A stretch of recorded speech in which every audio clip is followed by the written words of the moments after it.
So this month's stitch is going to be one that focuses on striping and changing that kind of linear outcome of the stripes. So here I have a sample.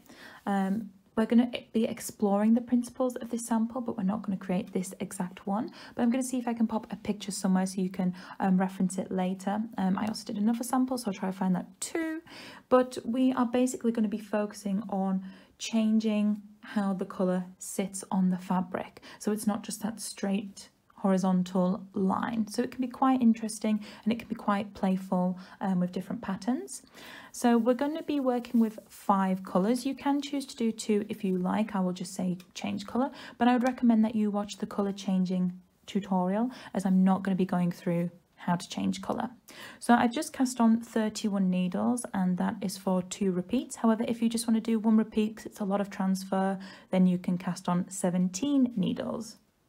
You will also need a 1 3-point tool. You might want it on the end of a 1-point tool just in case you get any errors. And I have cast on with this white yarn. Now this white is not going to be part of my colour sequences. It's just here for the cast on, and then I'll be using an additional 5 colours. So I've knit with this white and I've moved it out of the way, and I'm going to thread up my first colour. So whatever colour you cast on with, you might want to change colour and knit 2 rows of that for me.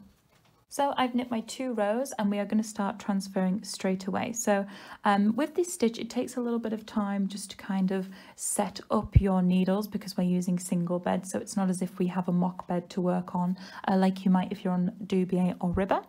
But we are going to set up our needles. So I'm ever going to slightly just bring some needles forward just so I can kind of mark what needs to happen on the fabric. So I'm going to pull the first 2 needles slightly forward, still keeping them in the latch so the stitch doesn't come off, but just bringing them ever so slightly out of B.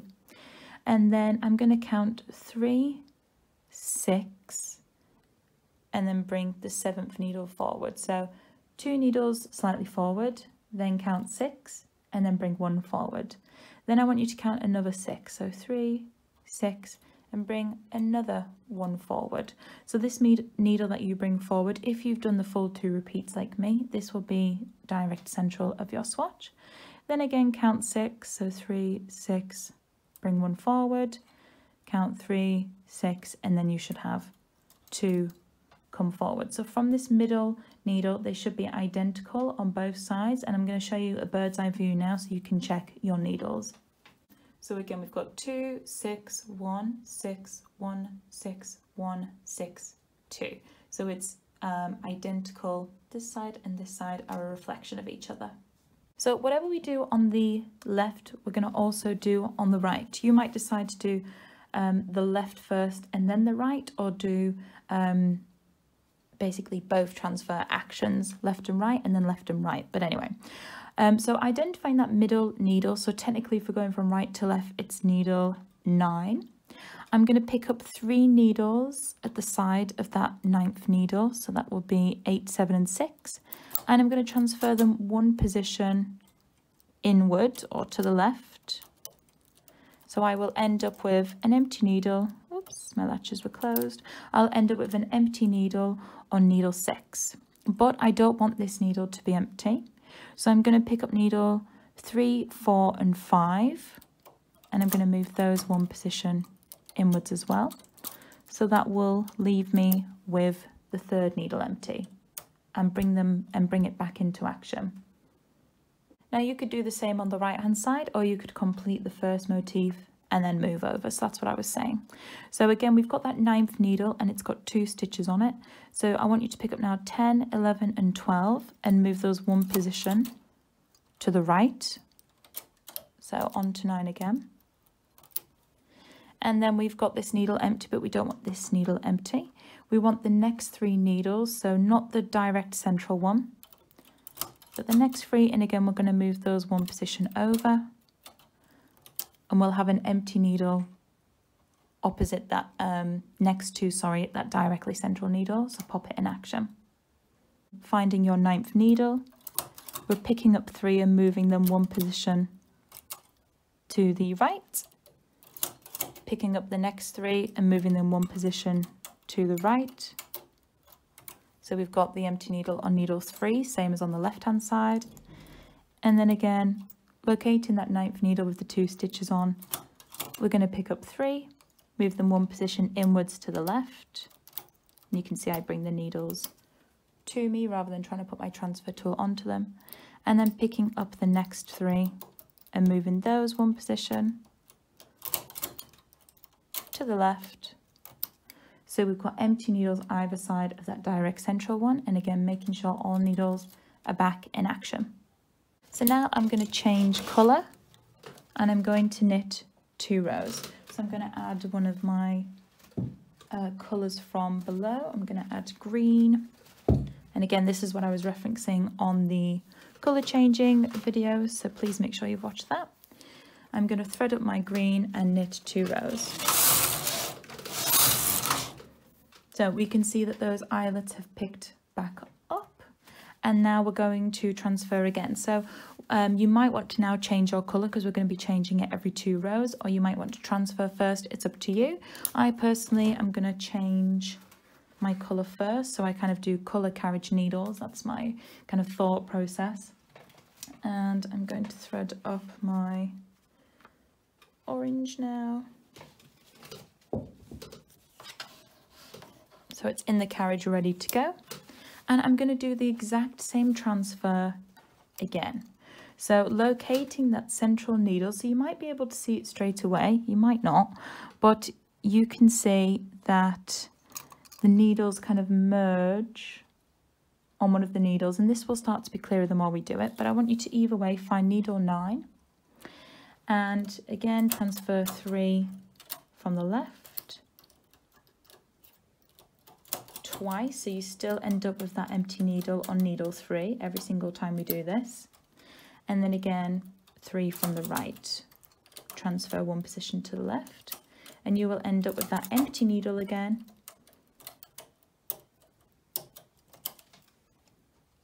next to the direct middle needle, and again picking up 3, moving them 1 position onto needle 9, picking up 3, moving them 1 position onto needle 9, and again we've got 2 empty needles now next to that central one, and then picking these up and moving them across, etc.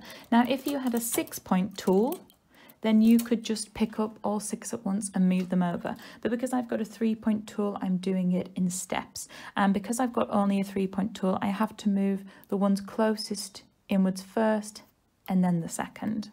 Okay, so I've got eyelets on the 3rd needles again and in the center, so I'm going to knit 2 rows, and if you did watch the colour change video, you might be thinking, why has she got that going across there? It's kind of one of those things, do as I say, not as I do. I make it a little bit complicating for me. You can do it, it's obviously not a big deal if you do it, but if you're not super advanced at knitting, you might just want to keep your yarn ends on the side that you finish them on. Okay, so I'm going to change my colour again, pop a peg on this colour. I can't find one at the minute, so I'm just going to wrap it around instead, and then I'm going to thread up another colour, so I'm going to go for blue. This time I'm going to use my hank of blue, so again I reference those in the colour changing video. Get that threaded up ready to go, and I'm going to transfer exactly the same again. So locating that central needle, you might start to see it a little bit more now, but locating that central needle, move 3 inwards twice so that we end up with needle 3 empty and 3 either side, and the same on the other side. So we always end up with 4 eyelets or 4 empty needles, and they're in the same position on each side. Whoops. And then again, knit 2 rows, change colour, so colour carriage needles. So I'm going for my yellow now. and transfer again. So you're doing the exact same transfer. Now, we've only done a little bit so far, but you can slightly see something is happening. So with this stitch, it is a little bit of a patience game. You do have to do a few repeats first before you can kind of see the effect that it's happening on the stitch. So I'm going to do one more with you, and then I would say you want to repeat the whole thing once more. So transferring everything one position inwards, so needle 3 is empty, one position inwards, so that you've got 2 empty needles in the middle. Oops. Sometimes it can be a little bit fiddly when you're transferring multiple stitches at a time. You might kind of be able to tell, but my teeth, gate pegs, prongs, whatever you want to call them, they're not in the most fabulous condition. So transferring them can be a little bit annoying in between them, but I feel sometimes you've just got to be a little bit aggressive. And like I said, I'm using my left hand to bring the needles to me rather than taking the transfer tool and putting it on the needles. I feel like you can just experience more errors if you do it like that. So now I've transferred everything and re-engaged everything. I'm going to knit 1 row, 2 rows, sorry, and I'm going to repeat. So I'm going to do another 2 rows of pink, 2 of green, 2 of orange, 2 of blue, 2 of yellow, and I might even do another repeat. So this would be 1 repeat total, because even though we've repeated the same thing with the eyelets, we are now going back to our first colour, which is pink. If you've done 2 colours, so you've done maybe 2 black, 2 white, 2 black, 2 white, then you've got a 4 row repeat. But basically the repeat for what we're doing now exists when you get back to using the first colour.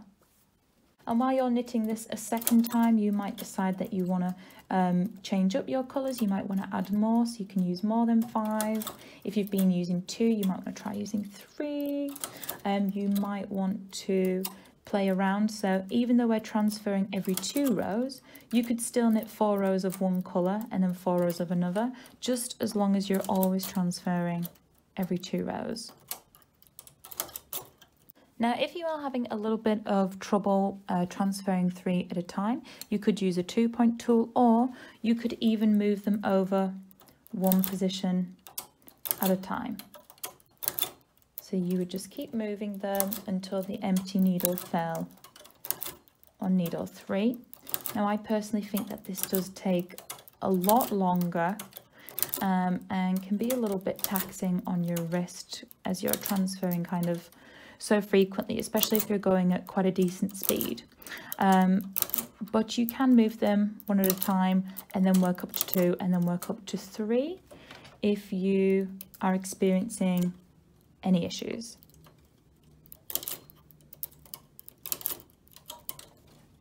Okay, so here we are. I've done 3 repeats total, and I've just finished on a pink row because I like to finish how I start when I'm working with colours and stripes like this. I think it just looks nicer.